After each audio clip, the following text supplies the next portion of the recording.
All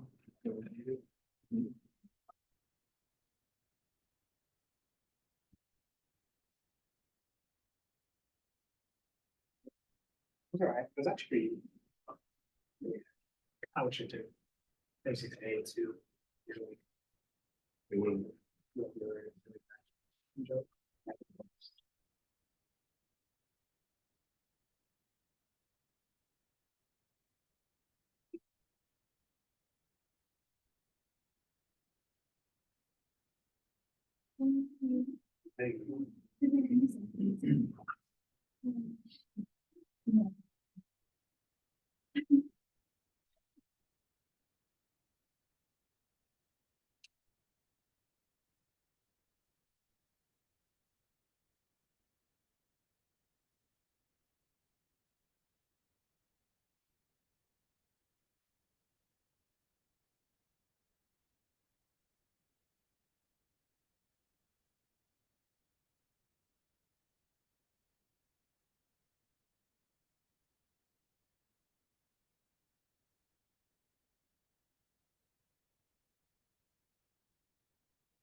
Now I totally.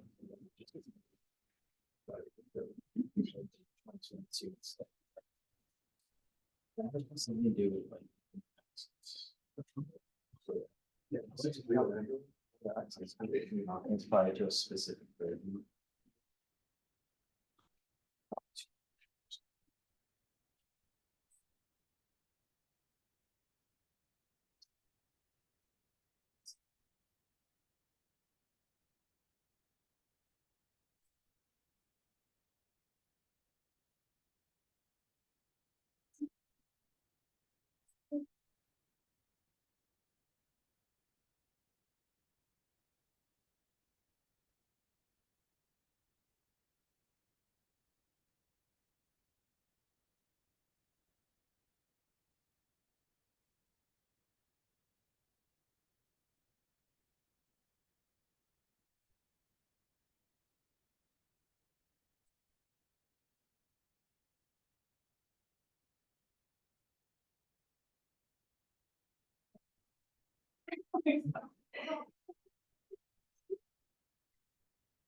That works.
We've also be sick.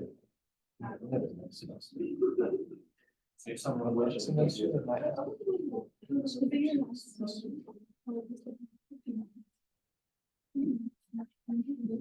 3 classes next semester.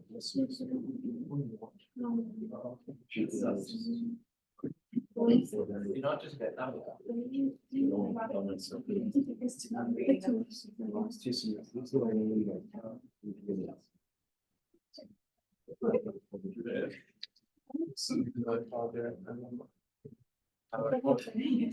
Whatever the last 2 semesters. You can take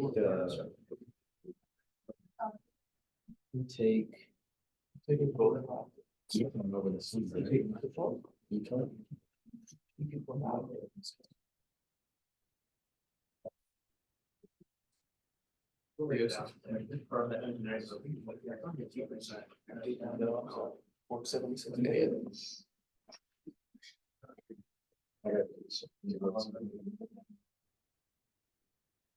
right, it's 4 o'clock. Let's go and get started.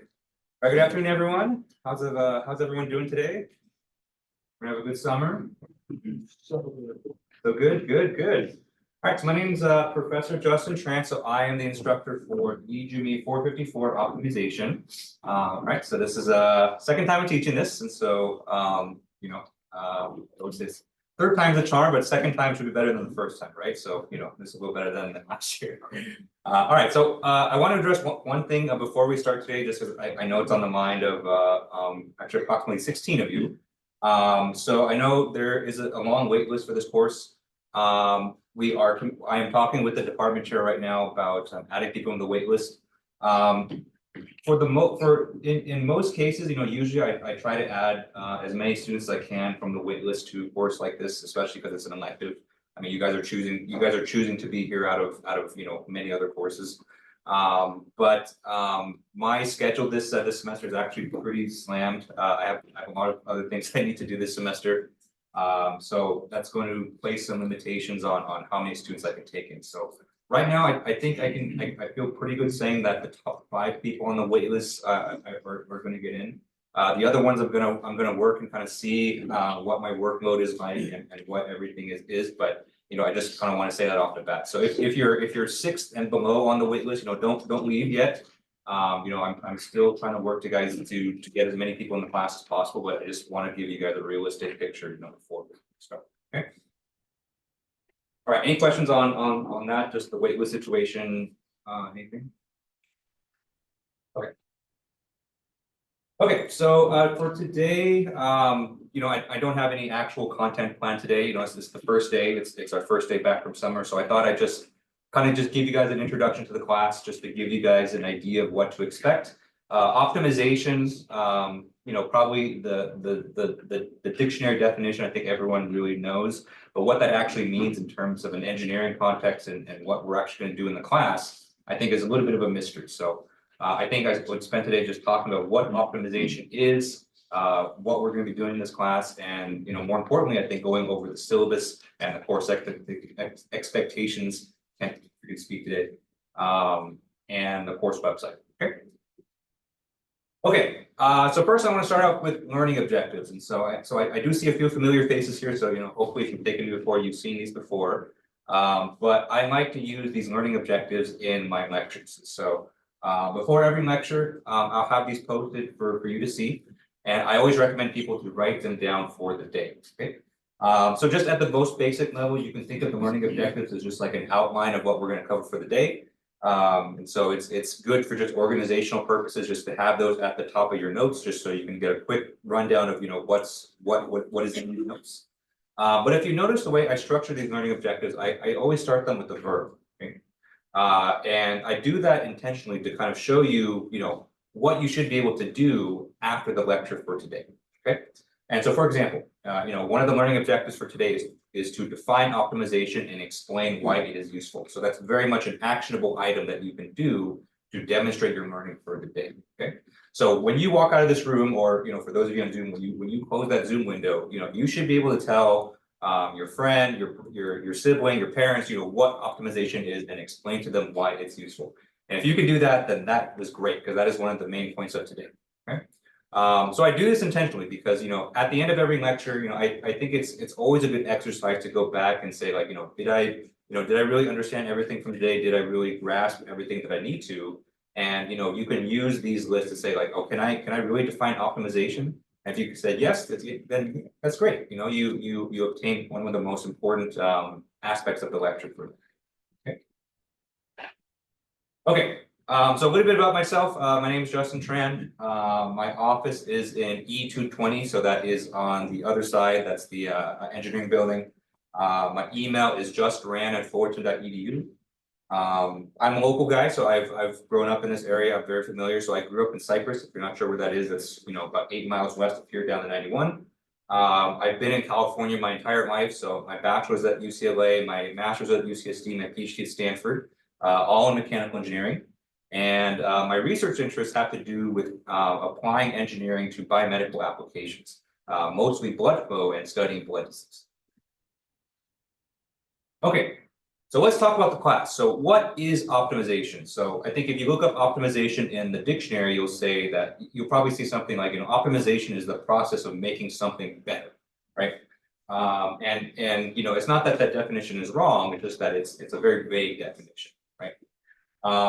So to be a little bit more specific in terms of what we use optimization for in engineering, optimization is the process of choosing the best possible parameter values to obtain the best possible performance, okay? Because in engineering, we're constantly working with different engineering systems, whether you're designing a car, whether you're designing a rocket ship, a bridge, right? There are always certain metrics that are used to assess its performance, right? So for a car, we may look at the gas mileage, how much, how far it can go in terms of, per gallon of gas. We may look at its top speed. We may look at its horsepower, right? And different cars, have different values for these metrics, right? So in order to obtain the best values for these metrics, a lot of it involves tuning a lot of the parameters of the system itself, right? And so optimization is kind of like a mathematical way or mathematical algorithm to obtain the best result given our set of parameters, okay? And so what do I mean by parameters? So the design parameters of a system or design variables of a system could be things like its physical dimensions, so things like its height, its width, its overall size, cross-sectional area, things like that. Maybe some of its material properties, like its Young's modulus, the Poisson's ratio, the density, or maybe some other variables like power input or heating, things like that. Okay, so the choice of all these things influence the performance of a system, right? You would expect a much bigger car to have much higher horsepower than a little tiny car, right? Because the bigger car has much bigger physical dimensions, right? The complicated thing about engineering is that a lot of times these variables have very complex interactions with each other, right? It's not always as simple as you make the car bigger, then you make everything better, right? Oftentimes there's trade-offs, and so if you make the car bigger, you also make it heavy as well, right? And that hinders your performance metrics as well.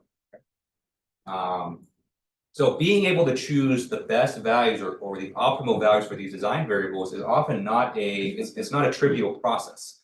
And I think when you're first kind of starting out in engineering, it's a process that maybe you don't give a lot of thought into, right?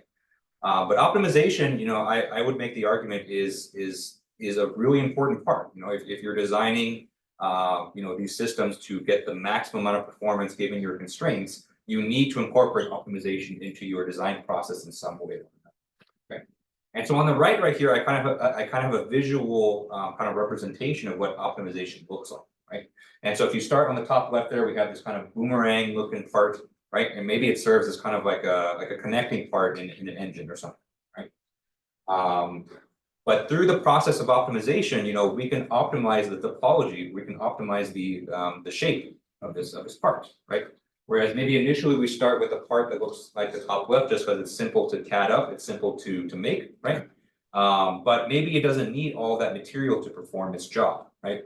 And so through a process of optimization, we can find a much more optimal geometry where we end up with something on the bottom right, which, with that geometry, it's still able to perform its job, it's still able to, perform its role, but we save a lot of material, right? So you can see a lot of the material here has been cut out in the middle. And of course, less material means less cost, right? It often means less weight. And so, that design in the bottom right is a more optimized design that will give us better performance compared to what we started with in top. Okay. And a lot of times to get something like that in the bottom right, you need to go through a complex optimization procedure to get there, right? It's not always obvious that you can go from the top left to the bottom right without some kind of algorithm helping you up. Okay, so let's look at a kind of a more concrete example, right? So let's look at the design of a bridge. Okay.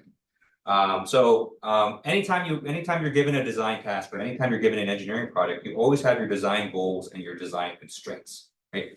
And so just very simply, the bridge just has to be long enough to cover the gap. It wouldn't really be a useful bridge if it kind of stopped halfway and then, the cars just fall off into the river, that's not very helpful.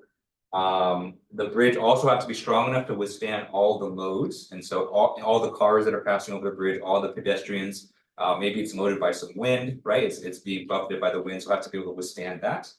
And also one goal that we always have in engineering is that we need to minimize the cost of production, okay? And so, these are fairly complex goals, and they all kind of have interaction with each other based on what we choose for our design. So what are the parameters? What are the variables that we're working with? Right. So one of the most simple things is, what maybe the thickness of the beams, right?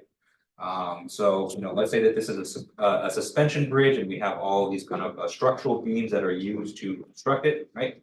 The thickness that we choose for the beams, is going to affect its performance, right? So the thicker beams that we choose, is going to lead to more structural integrity. It's going to make it stronger, withstand more loads, but it's also going to be a lot more expensive and also a lot more heavy as well. Another variable that we may be considering is the radius of curvature, right? So how much of this arch do we need, right? That arch is going to add stability, but increasing that is also going to increase the cost. And also, maybe we are interested in changing the number of triangles here, right? Maybe that angle for that truss structure right there, that's also a variable that we consider. And then also, we have to choose the material and the cross section for all the beams as well. Okay. And so if I were to give this to you right now, if I were to say that, these are your design variables, right? You have to choose the thickness of the beam, you have to choose the radius of curvature, you have to choose the angle and the material, right? And let's say your boss comes to you and said, I need all of these, I need values for all of these by the end of the day. Okay. That's really hard, right? So because these are all, this is a very complicated system. This is a bridge. These variables are going to interact in very complicated ways. And so, without an optimization algorithm to help you, you're probably going to be choosing these values, more or less kind of randomly, or maybe you're choosing it based off of prior design, right? So with an optimization algorithm, you're able to find values for these that, may not have been apparent at first. And it leads to kind of the best possible performance for this design. And so, if you do all that, you could end up with kind of a very nice kind of design like this. Okay. So I know at this point, optimization still seems very broad in general because, optimization actually is very broad in general, but hopefully you're kind of getting the idea of what this is used for, and what you can use it. Okay. Any questions on this so far?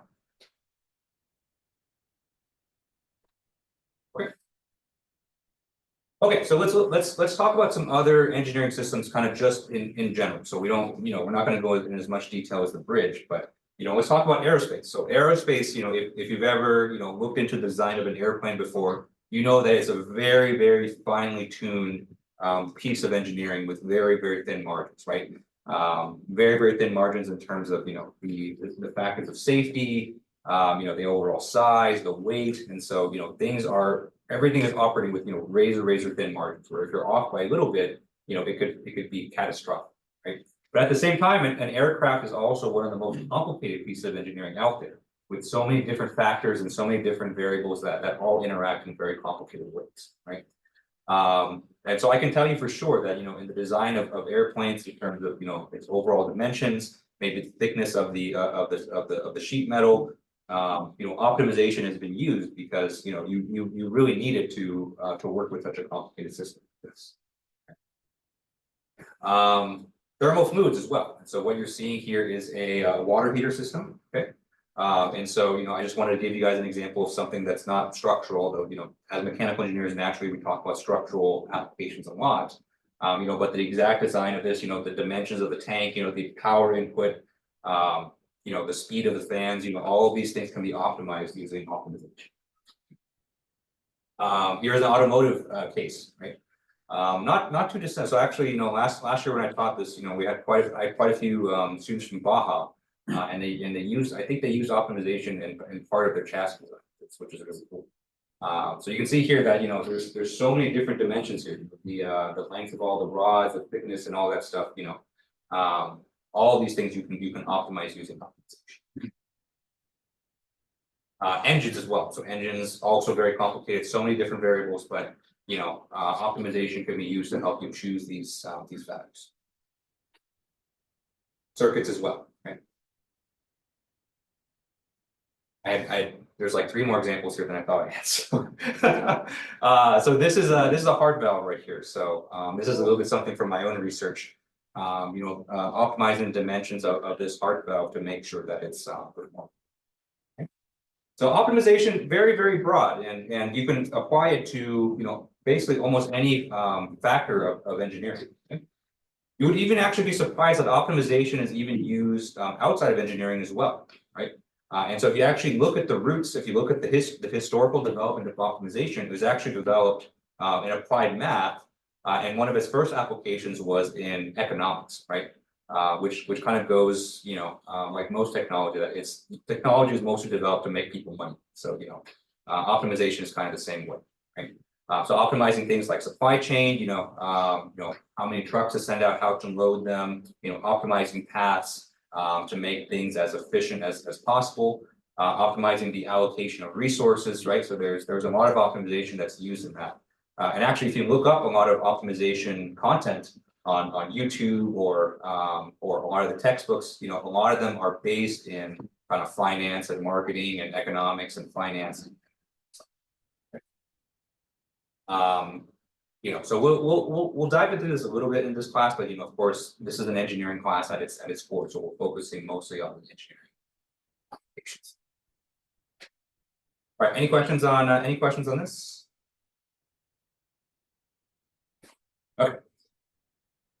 Okay. So let's introduce a little bit of what an optimization problem actually looks like. Okay? And so we've kind of so far, we've kind of just looked at a bird's eye view of what optimization is in general. So what are we actually be doing in this class? So we'll be going over this in a lot more detail starting on Thursday, but I wanted to give you just a little bit of a sneak peek.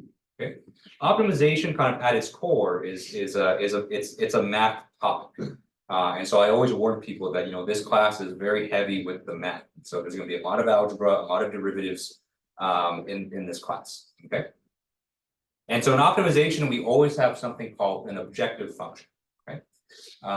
And our goal with the objective function is to find the maxima and minima of that objective function. Right? In engineering applications, that objective function is going to be some kind of metric that measures the performance of your system. Right? So maybe the objective function just at a very basic level might be the cost of production. Okay. And so the idea then, if you have a mathematical formula, a mathematical function that defines, the cost, the natural thing would be to kind of try to minimize that as much as possible, while still following the constraints, right? And so, optimization, even though it's given this fancy term, all it really is just very fancy ways to find the maximum and minimum of a function, okay? And so we're going to be looking at, locations like this. Right, so up here, this is a maximum of this function, or maybe we're looking down here, this is the minimum of that function. Okay, so that's all we're going to be doing this whole semester. Is you're going to be given mathematical functions, and you need to find where is this function at the maximum. Okay, so of course, what I'm showing you right here on the right is a 2-dimensional function. There are 2 variables here, one in the kind of this axis right here, and one in this axis right here. Okay, x and y. And the function itself goes in the z direction, right? So for this class, when we're developing the theory, we'll focus a lot on 1D and 2D examples, just because we can visualize them and they're a lot easier to work with. But just know that in a lot of practical problems, you're going to have more than 2 design variables. But the algorithms that we're developing, they work in higher dimensional space as well. Okay? In fact, for your final project, you'll be working on a system that has I need to re-pull the final project, but I can tell you that there's going to be at least 10 design variables. Okay. So that's all it is. So we're just finding the maximum minimum of a function. And a lot of times, it can really feel like treasure hunting, because treasure hunting, when you're treasure hunting, you're really kind of looking for where the treasure is, right? So if you imagine yourself kind of on a sandy beach and some pirate hundreds of years ago buried his treasure here, and you have a map, right? Optimization is kind of like the same thing. So you're kind of exploring a space, in terms of the design variables, and you're finding where that treasure is, you're finding where that optimal function is. Okay. And so, you know, especially when we get to the later parts of the class, the treasure might be aspect, I think. Right. So you know, I think a lot of people would read this slide and say, like, you know, hey, I've done that before. You know, I've taken a function, I found the maximum and minimum, right? So you probably did this in your calculus classes before. So you know, to find the maximum or minimum of function, you know, the first thing that people think of is just to simply take the derivative, right? And so you take the derivative of function, you set it equal to 0, and the idea is that, you know, wherever that derivative is equal to 0, that's where maximum and minimum is going to be.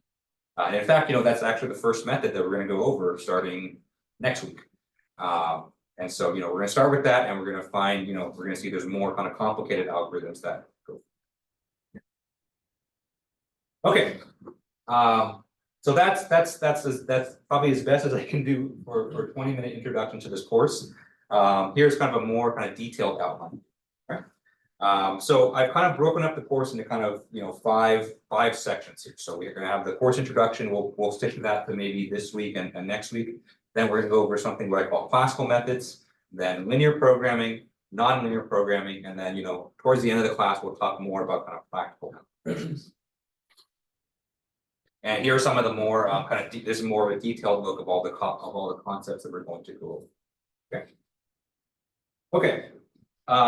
So let me pause here and kind of give a word of caution that, you know, this class you know is a pretty intensive mathematical class, and so, you know, for the first part of the class, and we're going over classical methods, you know, we're gonna have problems that are very involved. So we're going to be taking derivatives of very complicated functions, setting them equal to 0, working with very large kind of functional systems.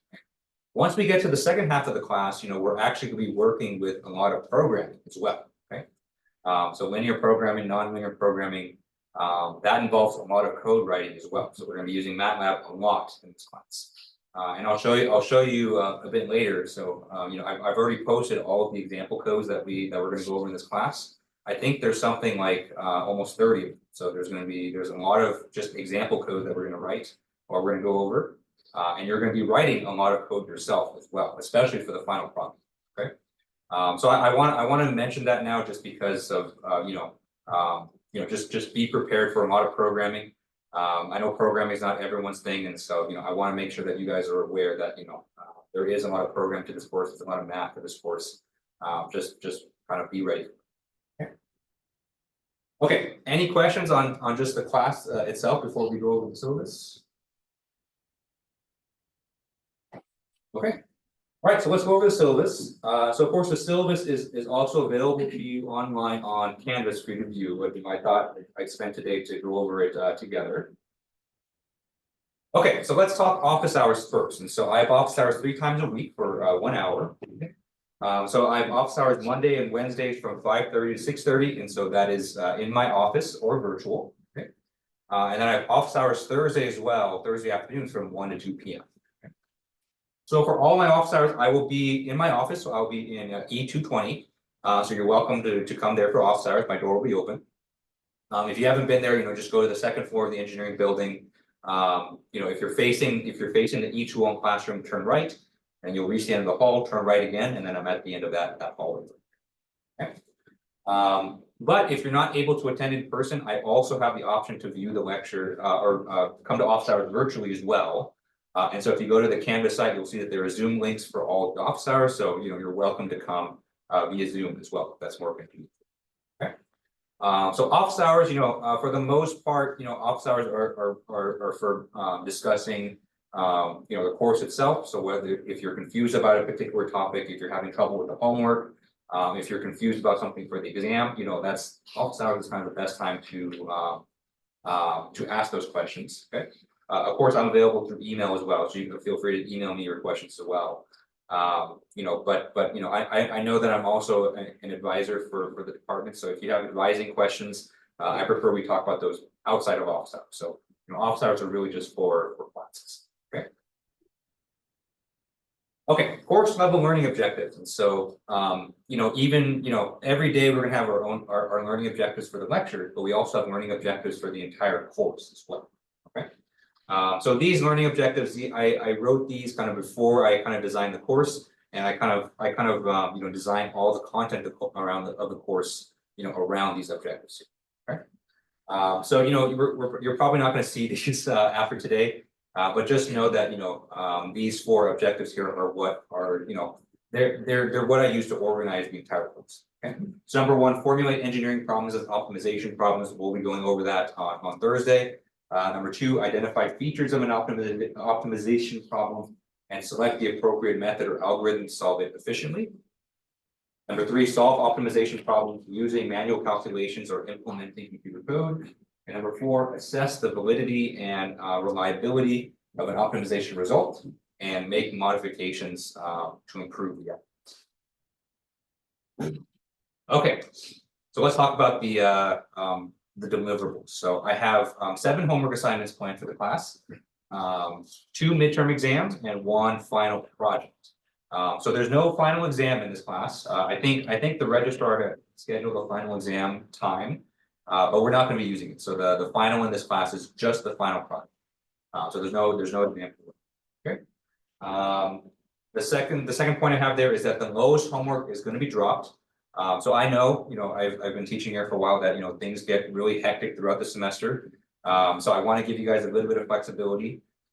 So, you know, I know it's hard to kind of stay on top of the homework sometimes, especially when midterms are kind of flying everywhere and things like that. So, you know, I wanted to give you guys a little bit of grace where, you know, if you miss 1 homework assignment, you know, it's not going to kill you. In fact, it's kind of your get out of jail free card. Okay. But with that said, you know, I designed the homework assignments for you to do them. Okay. Because there's only so much that I can cover in the lectures. And you know, the thing with optimization, just like programming, just like any math, you know, you really kind of learn by doing it, right? You can sit there and kind of listen to me lecture about it for hours, right? But you're not really going to understand it until you actually try it yourself. Okay. So I designed the homework assignments to kind of give you that chance to really practice and grapple with material yourself, so that you can kind of sort of really see it. Okay. The midterm exams, even though there's 2 of them, they are not going to be cumulative. So midterm 2, you know, it's not going to cover stuff from midterm 1. So each midterm will cover about maybe 5 to 6 weeks worth of content, just to kind of keep things a little bit more contained and make it a bit easier for you. And the dates that I've chosen for the midterm exams are the following. Right? So the first midterm is going to be on Thursday, October 10th. Second midterm is going to be on Thursday, November 21st. Both of those are going to take place in the lecture. And the final project is going to be due on Sunday, December 22nd. Okay. So I've chosen dates for the midterms just because we're required to do so by the university. But I'm also flexible. So, you know, it always happens every semester. And believe me when I say there's no collusion, there's no you know, scheming of professors like, hey, let's plan all our midterms in the same week. You know, that doesn't happen. It just happens that way. And so if you guys are slammed during those weeks and you have 3 other midterms to study for, just let me know. You know, I'm always happy to kind of push those back. I think the only one we can't push back is midterm 2 because I think that's the last class before Thanksgiving.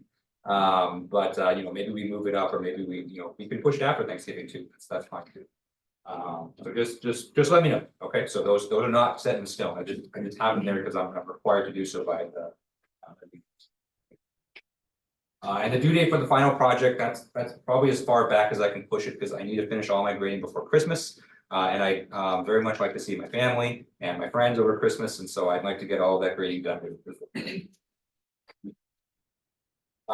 Final project, you know, we'll discuss it a bit more later, but the final project is an individual one. So it's not a group project. You'll be writing your own code, writing your own. Okay, let's talk grade breakdown. So I think it's a pretty standard breakdown. So you know, if you have over 90%, that's an A, over 80%, that's a B. Okay. And then A plus, A minus, you know, I think that's pretty standard. And your overall grade will be determined by those percentages up there. So homework is worth 10%. Your 2 midterms together will be worth 50%, and then the final project will be worth 40%. Okay. And so if you notice here, you know, I have a midterm higher, midterm lower kind of thing going on, right? And so what that means is that, out of the two midterms, whichever midterm that you score higher on, I'm gonna count that for a higher percentage of your grade, okay? And then whichever midterm you score lower on, then you're gonna be, that's gonna be worth 20%. Okay, and so instead of doing like a 25-25 split, I thought I would do this, just to, again, kind of give you a little bit of flexibility. Because I know, that's kind of the downside of doing high stakes kind of exams is that, if you're not feeling well, if you're not able to study for it, and that one day, that one single 75 minutes has a huge impact on your grade. So, I want to give you guys a little more flexibility in terms of that. Okay. This is also pretty nice because, let's say the first midterm comes around and let's say you knock it out of the park, you get like a 95% or something like that. That's, you can consider that as like 30% in the bank. So, you have a little bit more flexibility with the second midterm. You should still do well. So 20% is still a big chunk of your second midterm, but, you can at least rest easy knowing that you've, right?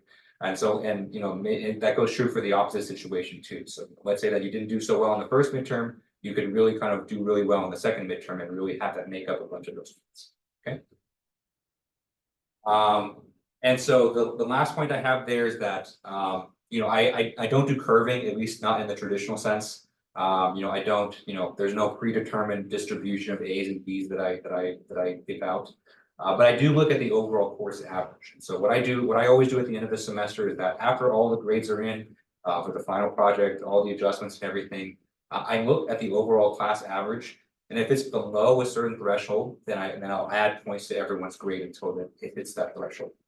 So for this class, this is an elective class, and so we can be a little bit more lenient. So usually for elective, I aim for a percentage of around 82% average for the whole class.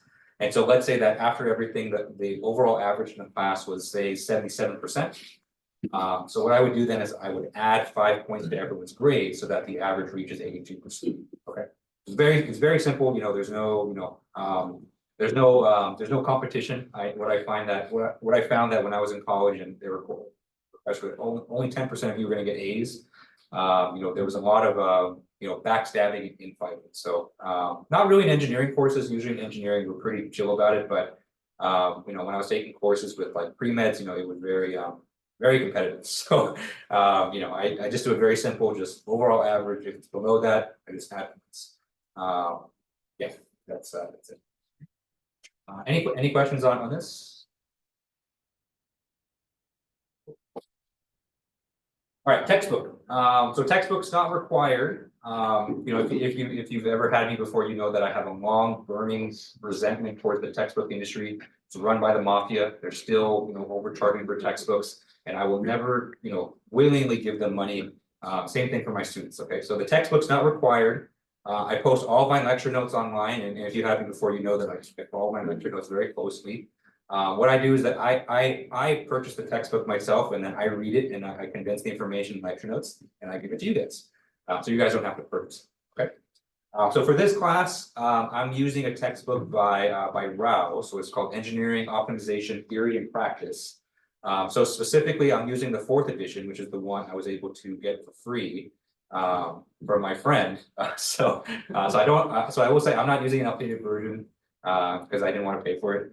But if you do want to pick it up, I think they're on like the 7th or 8th edition right now. So they've since moved on. It's been a long time since 2009.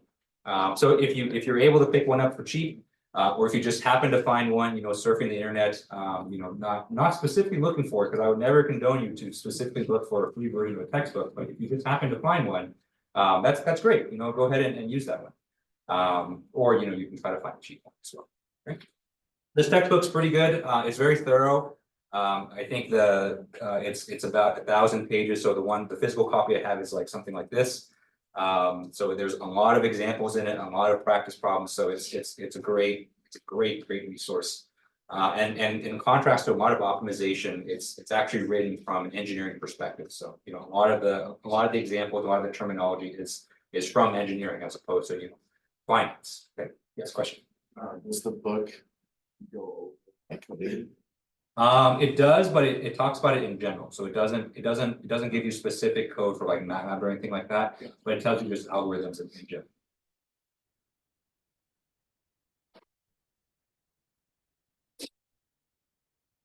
All right, course website, so Canvas, and so I will be giving a tour of the Canvas site, so we'll be doing that kind of last thing today. But I just wanted to just kind of say briefly that all the lecture notes, like basically any content that I produce for this class is going to be on Canvas. Okay? So all the lecture notes, all the lecture slides, all the homework assignments, homework solutions, all the study guides, example codes. You know, I have tons of example code on the course website. It's all going to be on Canvas. And so I always tell people, you know, make sure you're logging into Canvas on a regular basis. Make sure you're downloading all the lecture notes as they're posted. You make sure you get all the example codes on your laptop, on your computers, because it's, you know, everything is going to be on Canvas. Okay, so I don't hide anything. I hide the exam solutions, but then after you take the exam, I give you the exam solutions. So everything of it is eventually going to be on. Okay. So, you know, please check it on a regular basis. You know, I update it, you know, on Fridays. And so on Fridays, I'll post the stuff for the next week. So, you know, make sure you check. Okay, so let's talk other course policies. And so, you know, these are kind of the most important ones. So homeworks, you know, I do accept late homeworks. So, you know, if you miss a deadline, you know, the homework submission will be open on Canvas a week after it's due. So you can turn it up to a week after that to still get some points. But I have to dock some points, you know, each day that it's late. So the policy that I use is that each day that the homework is late, it takes off 10% of the maximum allowable points. And so if you turn in your homework 2 days late, the maximum amount of points that you can get is 80% for that homework. Okay. And so the Canvas site should be open for you to submit things up to a week after it's due. But if for some reason Canvas is having issues, you can always scan it and email it to me as well. Okay, so that's not. The way I grade the homeworks for this class is I do half based on completeness and half based on correctness. And so what I mean by that is that, you know, the first thing I'm going to do when I grade your homework is that I'm going to look through everything, make sure you did every problem, make sure you gave it, you know, an earnest effort. All the code is there that is assigned. So if everything is there, that's already 50% of the points. And then what I'll do from there is that I'll select one problem at random from the homework, and then I'll grade that one for correctness. Okay. You know, just to kind of keep things balanced a bit. Okay. And you know, even though on Canvas it says the timing is very strict, so you know, after 11:59 things get cut off. If you turn in your homeworks at like, you know, at like 12:30 a.m. or like 2 a.m. or something like that, I'm not going to dock points for that. So you know, if you turn it in, you know, a couple hours late, you know, it's not that I'm, you know, I'm not sitting at my computer at midnight every night and saying like, oh, they're turning the homework, so I'm going to grade it now. So I'm not doing that. I'm probably sleeping at that time. So and so, you know, if you turn in a couple hours late, you know, I'm not going to dock you points. So, you know, just make sure you get it in. The time when I usually start docking points is maybe like 6 a.m. That's usually when I wake up in the morning. So, you know, if I wake up and it's not there, then that's when I start docking. But if it's like, you know, 10 minutes late, an hour late, 2 hours late, you know, just turn it in. I'm not going to dock. All right, regrades. And so, you know, I'm going to be grading everything in this class. And so, you know, but I do make mistakes. You know, I'm human. So, you know, if I give you something back, a homework or an exam, and you feel like that you deserve more points, you know, talk to me about it. I'm always open to talk about those things. And you know, based on the last couple of years, I would say the success rate for people getting more points is about 60%, so a little bit over half. So you have a pretty good shot. You know, if you really think that you deserve more points, then come talk to me. You know, more often than not, you know, I'm always happy to apply. Okay. But you know, I do have to put a limit on this. And so, you know, when I give something back to you, when I grade something, when I grade an exam, I pass it back in the class. You have a week from that day to look at the exam or look at the homework and come back to me for a regrade. Okay. The reason I do this is that, you know, when I grade things, you know, I'm for the most part, you know, I'm leaving you comments, I'm leaving you feedback on your work. And you know, those comments and that feedback is really most useful if you read it right away. Okay. And so if you wait, you know, 3 weeks to read the feedback, you know, we've already kind of moved on to something else in the class. So, you know, it doesn't really help with that. It also kind of prevents the thing that happens every semester where we're in week 16. You know, someone's looking at the grade and realize that they need more points. And so, you know, they ask me, you know, can we go back to midterm 1? Can I get more points on this? Can I go back to homework 1? It's like, bro, man, that was like 10 weeks ago. We can't do this at this point. So, you know, I do place a limit on that. And so if you are going to ask for a regrade, you know, you have a week. Okay. And those are kind of the reasons for that. Emails, and so I get a lot of emails, and so I'm an advisor.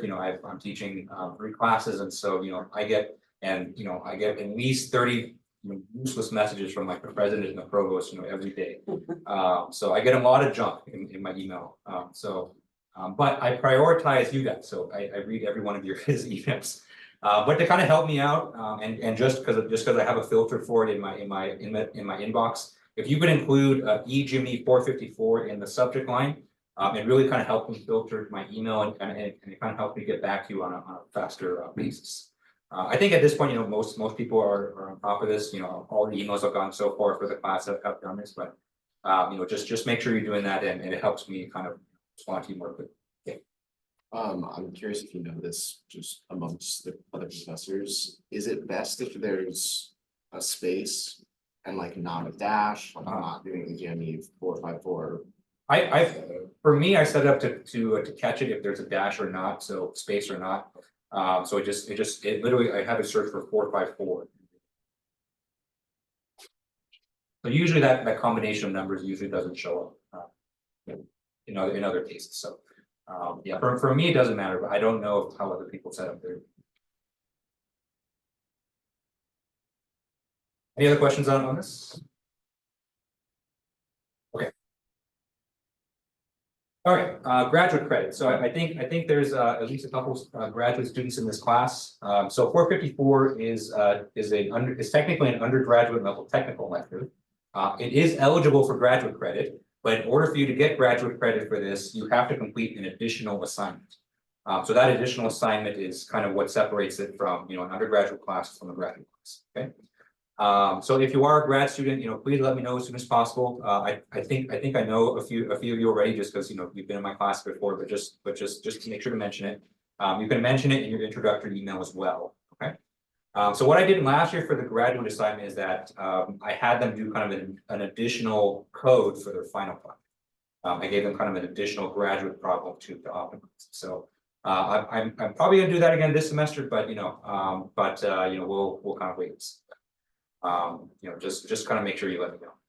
I don't know if there's anyone like this in the class, but if you're an undergraduate student thinking of going to grad school, you can also count this course for graduate credit if it is your 5th technical elective or 6th technical elective. And so if you are in that category, you definitely want to let me know ASAP, because there is a form that we need to fill out. If you're a master's student already, there's no form. You don't have to fill anything out. That's only if you're an undergraduate student trying to get graduate credit. Usually there's maybe 1 or 2 of those students each semester. So if you don't know what I'm talking about, then you probably don't have to fill in. Okay, so last thing I want to talk about, before we get to the course website is academic dishonesty. Okay, so our university, we have very strict policies on academic dishonesty. So that includes anything like copying your friend's code for a homework assignment.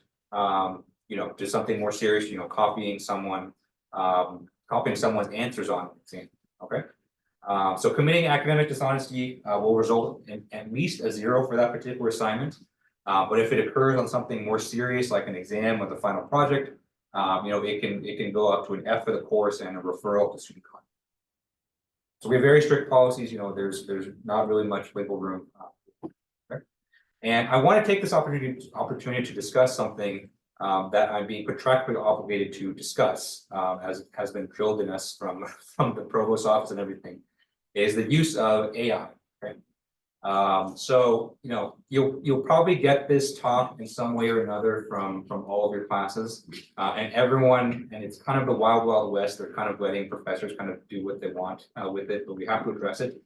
So my policy with AI is very simple. So I'm not going to allow any AI at all in this class. So no AI for writing your code, no AI for writing a report or doing your homework, none of that. Okay.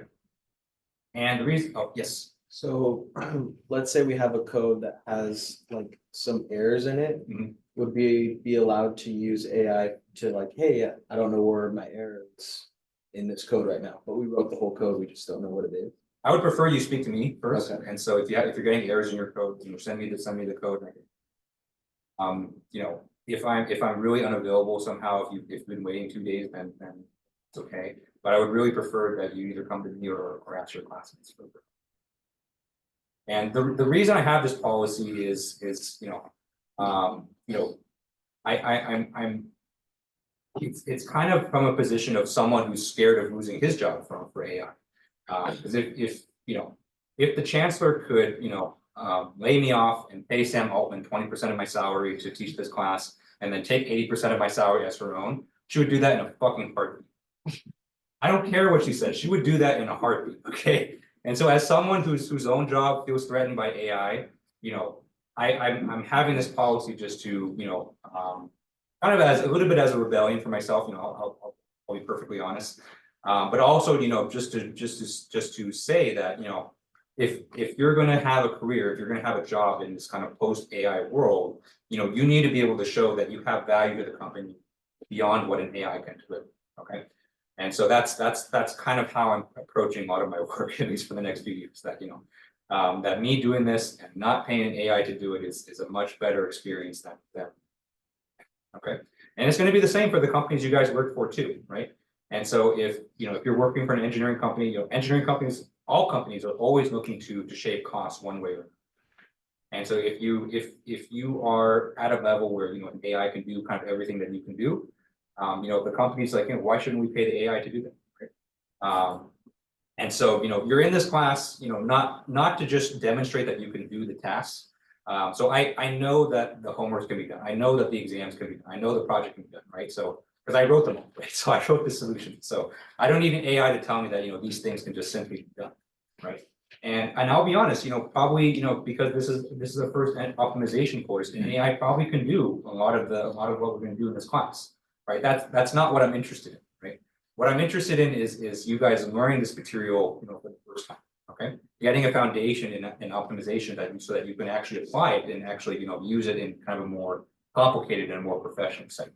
Okay, and so to do that, you really need to kind of actively engage in the course, even though I know it's more time consuming, I know it's more of a hassle, but learning is never kind of an easy, comfortable process, right?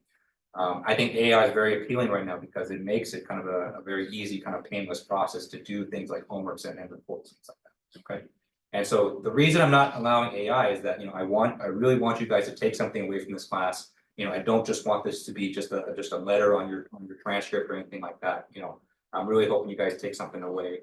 At the very least, you take away improved coding skills. So that's definitely something that's going to be valuable. Okay. And that kind of argument kind of applies to all academic dishonesty as well. Right? So copying your friend's homework or copying your friend's exam, yes, it's very easy to do in the moment. But it's ultimately it's taking away from the learning. That's not what you're here for. So you're here in this classroom to learn something. So that's kind of why I'm taking the stance that. All right. Any other questions on this? Okay, so the last couple of things I want to go over is I want to go over your first homework assignment here, and then we'll take a tour of the website after this. Okay. So the first homework assignment is just simple introductions, okay? So just send me an email, just introduce yourself, give me your name, your major, any kind of interest that you may have. I like to get to know my students, right? Especially in an elective class where, honestly, I have a lot of leeway, I have a lot of, flexibility in terms of how I can teach the course. I want to make sure that, the topics that I go over, the applications that I go over are things that are important to you, the things that you can use, maybe for your senior design. I heard last year that some people were using, optimization in their senior design project, which is fantastic. It made me so happy. Okay. So I have some questions here. You can use them if you want, but you don't have to answer these. And so, they're just there to kind of just guide the conversation if you don't know kind of what to say to introduce yourself. Right. So number one, what kind of career do you want to have after graduating? Number two, what do you want to learn most? Three, any kind of worries or concerns, or number four, just what are your hobbies? Right? I like to think that I'm still at the age where some of my hobbies still kind of overlap with yours to a certain degree. So that's always good for my own feelings of youth as well. Okay. And so the due date for this is this upcoming Sunday, September 1st. And so if you get me an email by that time, you'll get full credit for this assignment. Everyone starts with an A. There's always a good vote. And don't forget to include EGME 454 in the subject. All right, any questions on this before we take a tour of the course website? Okay. All right, so last thing I want to go over today is let's take a tour of the website. Okay, so let me go ahead and view this just so you can see what it looks like on your end. Okay. Okay, so this is the course website. So if you access the Canvas site, this is the first thing that you're going to see. So the home page here is EGME 454 Optimization of Engineering Design. There's my name, there's my email address in case you forget. Okay. Oh, by the way, I know that there's a messaging system on Canvas. You can message me on that. I won't get mad at you, but I do prefer that you send me an email direct. All right, class times Tuesday, Thursdays, 4 to 5:15. You guys all know that because you were here. But in case you forget, that's what it is. And location is CS304. You guys all know that. You guys are here, but all that is there. Okay. All right. So a lot of this information is pulled directly from the syllabus. So here is kind of the description. It's kind of a lot, so I'll leave that for you guys to read later.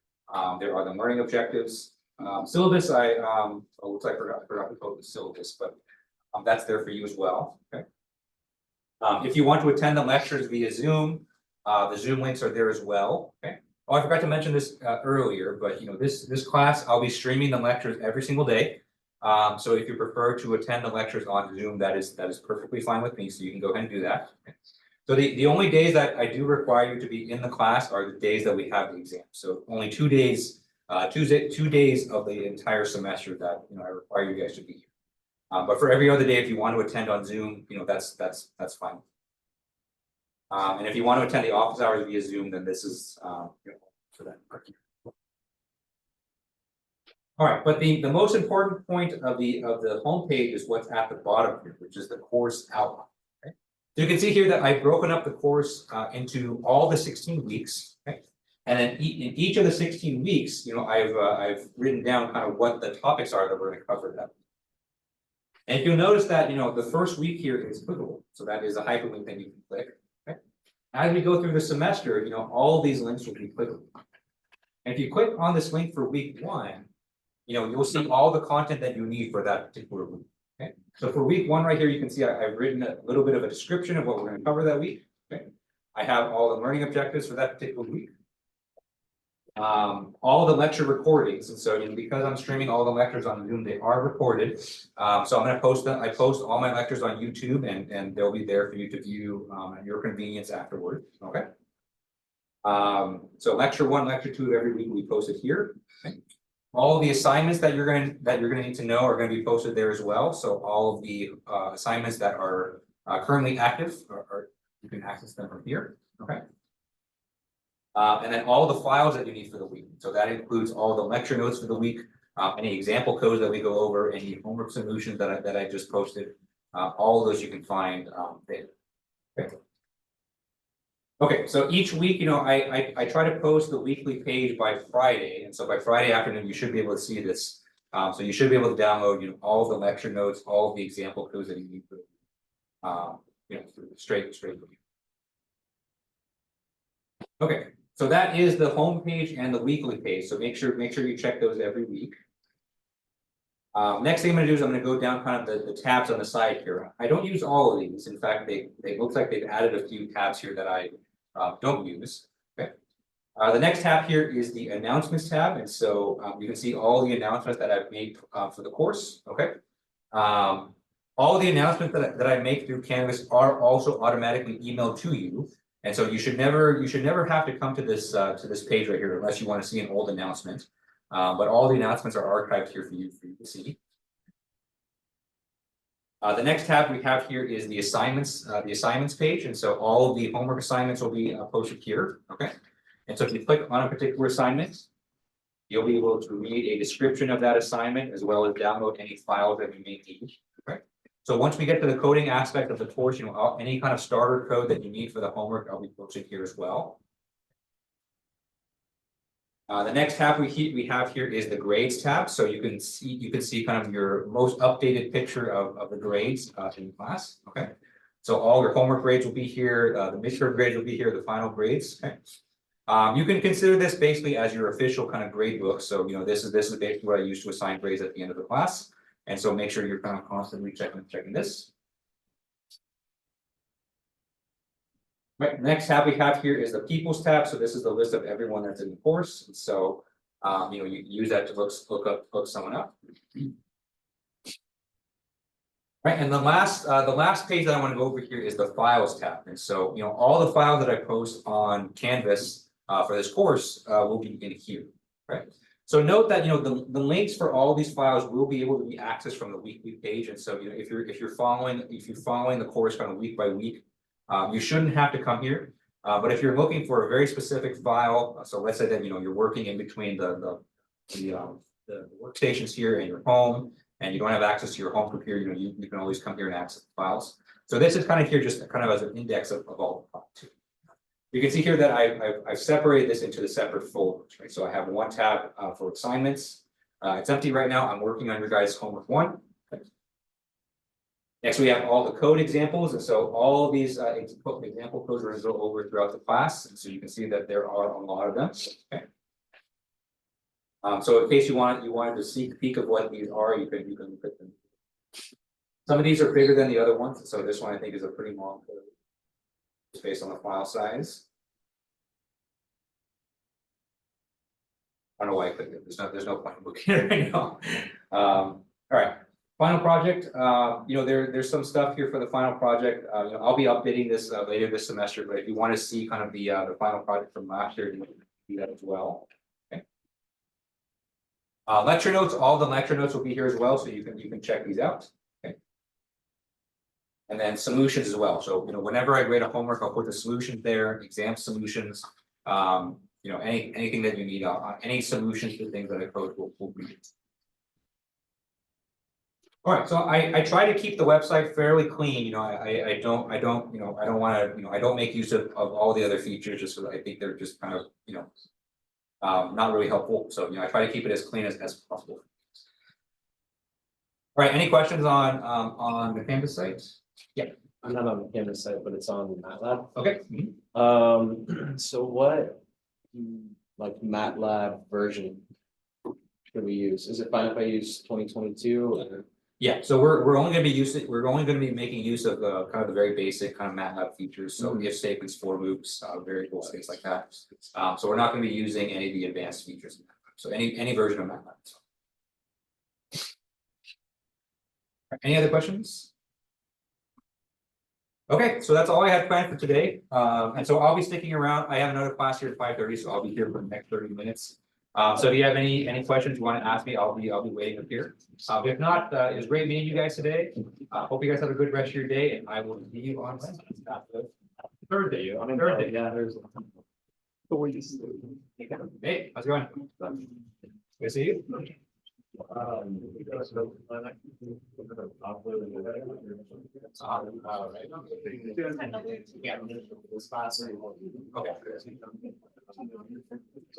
gonna do 12 and 12.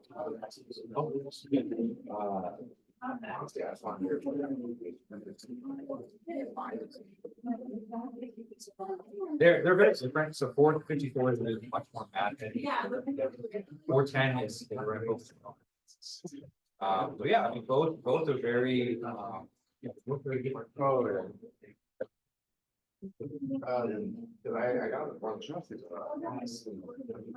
yeah, both are definitely FEA more so.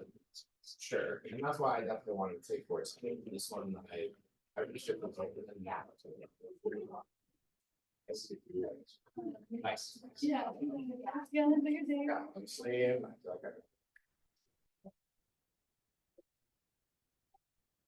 Yeah. Yeah, a bit more flexibility. Formula is going to be a lot more hectic next year.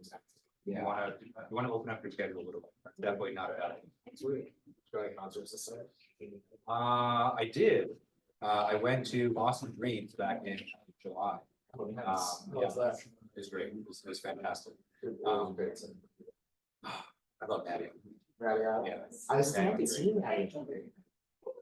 it was great. It's kind of an old, I guess it's kind of an older. We played one of the blue sets, but I really like it. I don't go to these that often. But my wife, she's seen a few of the sets before, so she's like, not really. So my wife's the one that's really into it. Sorry, I said you're newer. Yeah, newer. Yeah, So she. yeah, newer. Yeah. Yeah, I showed her like hard to. Nice. Yeah, we'll talk. Yes. Hi. Hey, how's it going? So I'm on witness to this. Yeah, I cut off like this much hair this summer. Yeah, I know, likewise, dude. Like usually after the first week of September. How are you? Yeah, so, normally for these two classes, I try to add as many people as I can. It's good. Working with really tighter constraints than we're used to this semester, so I may not be able to add everyone as. Yeah. But I would say to stick around, but, if you need two tech electives this semester, I would look into other options as well. Kind of. If you're having trouble with the schedule, you can make an appointment to see me, so and we can kind of arrange that way. But right now, I can't promise how many people, I would say at the very least 5 people from the wait list, I can probably do. But from there, it's usually gonna depend. I need to talk to them. For sure. Okay, but then you suggest to stick around. Yeah, just stick around. Okay. If it's not too much on your schedule, but I would look at those. There's a few electives that are open right now, so I know 456 mechatronics is open. Yeah. 443, that's a new elective. That's like nervous systems and biological systems or something like that. That one's also open, and then 490 is also open. Yeah, because ideally I want to be. I think we literally have to the two classes that travel now. class together. Timing is also an issue. We're working with a lot of, if Yeah. you're having trouble, just make an appointment to see me, and then we can work. Okay, sounds good. Yeah. All right, thank you. Yep. Hey, so how's it going? Good. Yeah. We're a lot less. I know, yeah, I know, there's a lot of, especially with the 476A line. A lot of, so, I think, so Dr. No right now is kind of being very part-minded about it. Like, I think his position will hopefully soften up at the end of this week or next week. But right now, he's focused strictly on different required courses right now. So yeah, because I know this class and the next class is in a very good spot. So it works with a lot of people's schedules. So I'm waiting for the right opportunity to come ask him to add people from the wait list. Right now it's not a Well, good. they sent out an email. I would have no. They meet. for- Yeah, so I would say, wait, does 490 work with your schedule? 490 is also Tuesday, Thursday. 490, it's, I think it's the second time we've already, actually the first time. So it's a 90. So it's with Dr. Robson, so it's all about having a design thinking. So I mean, it is Tuesday, Thursday, 5:30, same time spot as FEM, same time slot as 5:30. I think it's just that. I was really close. Yeah, I would look into that one. That one is open. So I think Dr. knows having that stance right now, because he wants to try to spread people out. First. Yeah, because I know last year I had about over 50 people in 410, but then it was in the same time spot as 4:30, so yeah, the enrollment was not. Yeah. So I think his stance is gonna soften up by the end of the week, but yeah, just think of contingency plans. If you're having trouble with your schedule, you can always make an appointment. And we can try to arrange everything. Yeah. Hey, how's it going? A similar question. When do you think we might expect to know? I think We can get asked. honestly, like probably sometime next week. I think that's probably the most realistic. This semester is really challenging. But yeah, are you kind of in a similar situation where this is kind of the only one that worked for you? Pretty much, yeah. People mechatronics video. Gotcha. And then essentially FEA. I'm not list for that course. Gotcha. Okay. Okay. It's too late to register for courses still. No. Like I see some courses when I try to register, it says slow. So there was an issue with that. So for some reason, the system wasn't allowed. Only last For whatever reason. And so if the class wasn't completely open, it's closed. But I know we're going to do this. So hopefully by tomorrow, you should be able to get on the call. But yeah, I would say probably unless you're in the course, we won't have an answer for the waitlist people until like sometime next week. So I would look into something else. Yep. I'm in this. Yeah, I know. I'm actually probably a little. Okay. They told me Yeah, I know. I'm Yeah, also on the That's, wait list, that's so- part of the issue is with, yeah. They're changing to a new system with open university still. Yeah, that's fine. I would say, just gonna stick around. We're gonna start with That's not smart. You on the inside, I was like, oh, that's why I was unplugged. 456 is mechatronic. Oh, you're now, okay. The other one, There was also. okay, so if you're mechatronics, you can't take this one, which is 442. That's in the same time slot. So, yeah. Yeah, look into 490. That one is still open for it. So yeah, definitely look into that one. Yeah. And now, Nick, how's it going? Good, good. How's your summer? Good.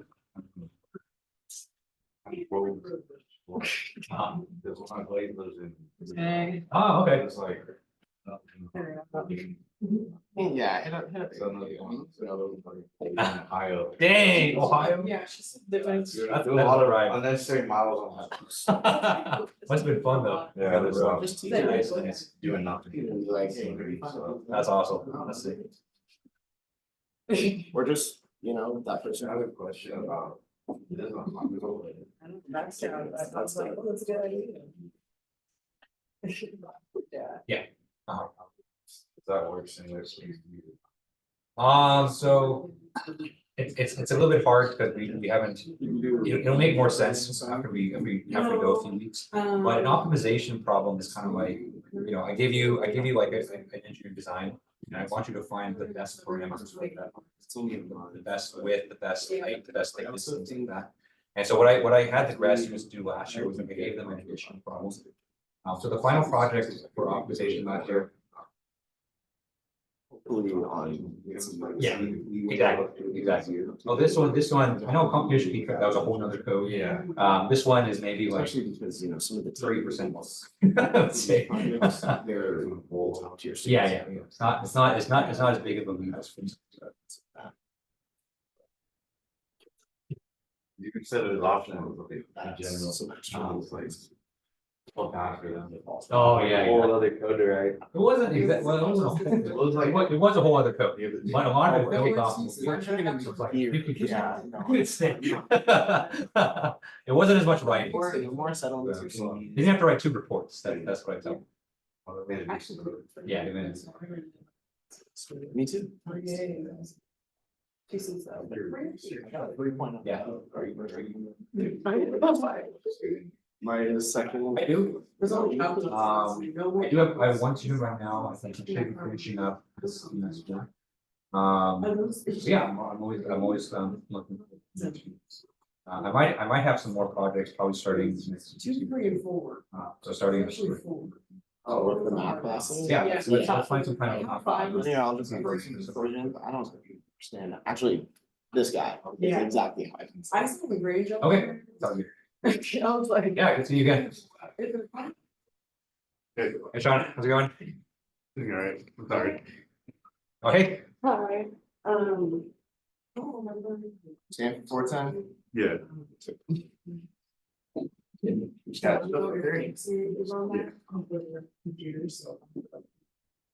That's fine. It's something small. Yeah. That's fine. Totally fine. Totally. Yeah, okay, yeah, No just let you know. Yeah. Maybe during the test.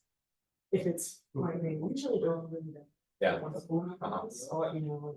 I know. I just put my phone in the corner and Yeah, don't touch it. and I'll see it. Yeah, no problem. Yeah. Thanks, dude. There's no DSS shopping. It is, but, My new laptop I didn't now, really- financial aid. the only that's like really got from this was All that shit. then in emailing the professor. About, Okay. but I just rather go, Sleep training. because I'm not gonna. Because I'm like, oh, What do you want? So you're like, what? If you're going- Like that recently. I don't know what my. Right. Yeah. So, yeah.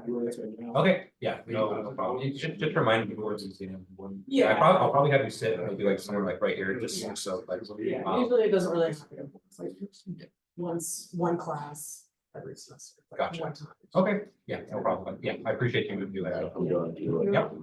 Work shift now. See ya. We want to be